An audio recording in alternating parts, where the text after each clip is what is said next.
Ramachandra ముందేవనపల్లి Kondapur mandal YSMP గారిని మా village ముందేవనపల్లి. అయితే మాకు 92 సర్వే నంబర్ 92 సర్వే నంబరు పోతున్నదని ఒక గజెట్ నెంబర్ వచ్చిందని ఒక 2 నెలలు 3 నెలల కింద తర్వాత తెలిసింది. దాని తర్వాత మేము 2 నెలల 3 నెలల కూడా సరే పోతుంది అని మాకు చెప్పలేరు కదా, వస్తారేమనుకుంటే మన గత 10వ తారీఖు నాడు మా దగ్గర మా దగ్గర వచ్చి గ్రామసభ పెట్టారు. ఎంఆర్ఓ ఆర్డీఓ గారు వచ్చి గ్రామసభ పెట్టారు. మాకు అందరికి తెలియపరచడం జరిగింది. సరే వాళ్ళు ఏమన్నా రేటు భూములు అమ్ముకుంటున్నాం కదా, ఉన్న ఎకరా అన్ని పట్ట భూములు అమ్ముకున్నాము, ఉన్న ఒక లావణ్య పట్టలే మిగిలినాయి మాకు. ఆ లావణ్య పట్టలు పోకూడదని మాత్రము విన్నవిద్దామని ఒక రిప్రజెంటేషన్ గారికి ఎమ్మెల్యే గారికి నేను ఒక్కరిని స్వయంగా వచ్చి ఎమ్మెల్యే గారికి చెప్పడం జరిగింది. ఎమ్మెల్యే గారు మాకు సరే, నేను ఇంతకుముందు కూడా చెప్పినా, నేను రండి మీరు, నువ్వు వస్తే ఒకసారి మాట్లాడుతున్నాడు. నేను రావడము, కలెక్టర్ గారిని తీసుకుపోవడము, మొన్న 17వ తారీఖు నాడు మేము కలెక్టర్ గారిని కూడా కలిసింది.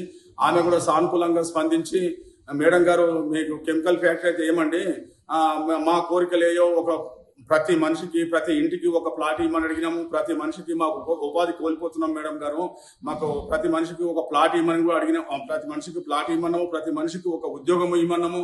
ఎట్టి పరిస్థితుల్లో కెమికల్ ఫ్యాక్టరీ పెట్టకమంటే అది అన్నాము. ఈ రైతులకు కంపెన్సేషన్ మంచి రేటు వచ్చేటట్టు చూడమన్నాము. మేడం గారికి ఇక మన ఎమ్మెల్యే గారు, స్థానిక ఎమ్మెల్యే చింత ప్రభాకర్ అన్నను దగ్గర కూర్చోబెట్టుకుని ప్రభాకర్ అన్న మమ్మల్ని తీసుకుపోయిన మేడం దగ్గర ఆయన ముందట మేము చెప్పడం జరిగింది. ఆయన సానుకూలంగా స్పందించి మేడం గారికి ఎమ్మెల్యే గారికి చెప్పడం జరిగితే సానుకూలంగా స్పందించి, మీ కోరికలకు మీరు ఏదైనా ఉంటే రిటర్న్లు ఇవ్వండి అని చెప్పినారు. మేము రిటర్న్లో ఇలా తీసుకురావడం జరిగింది. మేము రిటర్న్లో కూడా కోరినవి ఏంటంటే, ప్రతి ఇంటికి ఒక ఉద్యోగం ఇవ్వమన్నాము, ప్రతి ఇంటికి ఒక ప్లాట్ ఇవ్వమన్నాము, బోరు బావులు ఉన్న వాళ్ళకు ఏమన్నా కంపెన్సేషన్ మంచిగా ఇస్తారు చూడమన్నాము. నిజమైన లబ్ధిదారులకు మంచి భూమిలో చేసుకున్న వాళ్ళకు ఎంతో కొంత మాకు కంపెన్సేషన్ ఇవ్వమన్నాము. సాగులో ఉన్న వారికి కూడా ఇవ్వమన్నాము. దయచేసి ఎట్టి పరిస్థితుల్లో కెమికల్ ఫ్యాక్టరీ అయితే పెట్టకమన్నాము. ఈ 92 సర్వనామా అమ్మకూడదే అనుకున్నాము. అమ్ముతారు, మాకు తగిన పరిహారము, మాకు గవర్నమెంటే రేటు అంటే మాకు సరిపోదు. మేము మొత్తం ఈ హీనస్థితిలోకి వస్తాము. ఒక ఉద్యోగము, ఒక ప్లాటు, ఇది కంపల్సరీ స్టేట్ నుండి మేము అందరినీ ఎమ్మెల్యే గారిని కానీ, ఆర్డీఓ గారిని కానీ, కలెక్టర్ గారిని కానీ అందరికి వినతి పత్రం ఇవ్వడానికి ఇవాళ వచ్చినాం. ఫస్ట్ ఎమ్మెల్యే గారికి ఇచ్చినాం, తర్వాత ఆర్డీఓనా ఎవరి దగ్గరికి పోతే ఎవరు టైం ఇస్తే వాళ్ళ దగ్గరికి పోయి అందరికి లేట్ ఇచ్చి వస్తాం. నా పేరు ఎల్లారెడ్డి, ముందేవనపల్లి.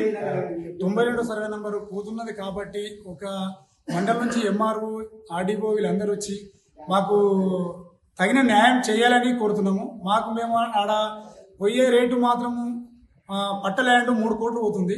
కనీసం 1 కోటి రూపాయలన్నా, ఎకరకు 1 కోటి రూపాయలన్నా ఇవ్వగలరని కోరుతున్నాము. వీళ్ళను కలెక్టర్ను కానీ, ఎమ్మెల్యే సాబ్ కానీ, మేడం ఇంకా ఎవరైనా సరే, పెద్ద మనుషులు ఎవరున్నా సరే మాకు 1 కోటి రూపాయలు ఇవ్వగలరని కోరుతున్నాం. మా ఊరు ముందేవనపల్లి, కొండాపూర్ మండల్. ఇప్పుడు మాది 92 సర్వే నెంబరు గవర్నమెంట్ తీసుకుంటుంది కనుక మాకు భూములు లేవు, దాని మీదనే మా బతుకు తెరువు. కాబట్టి మాకు తగిన రేటు ఇచ్చి, ఇప్పుడు అన్న చెప్పినట్టు ఉద్యోగము, ప్లాటు ఇవ్వగలరని ఎమ్మెల్యే సాబ్ దగ్గరికి వచ్చినాము. ఇదే మాకు న్యాయం చేయాలని మేమందరము వచ్చేసినాం. మొన్న మా అన్న గిట్ట ఎమ్మెల్యే సార్ తీసుకొని కలెక్టరేట్కి తీసుకెళ్తే కలెక్టరేట్ గిట ఎమ్మెల్యే సార్ గిట మాకు న్యాయం చేయాలని సార్ గిట ఆయనకు కలెక్టరేట్కు చెప్పిండు. కనుక కెమికల్ ఫ్యాక్టరీ వేయకుండా మాకు తగిన ధర వేసి, కంపెనీలు వేసి ఉద్యోగము, ప్లాట్ ఇవ్వగలరని మేము సానుకూలత చెప్పి స్పందిస్తున్నాం. చరిత్ర సృష్టించినోడు ఇప్పుడు ఆ చరిత్రని తిరగరాయబోతున్నాడు. అబద్ధాల గోడల్ని బద్దలు కొట్టి నిజాలను రాగా మీ ముందుంచబోతున్నాడు. నిజమైన వార్తల కోసం వెంటనే డౌన్లోడ్ చేసుకోండి రా యాప్ని.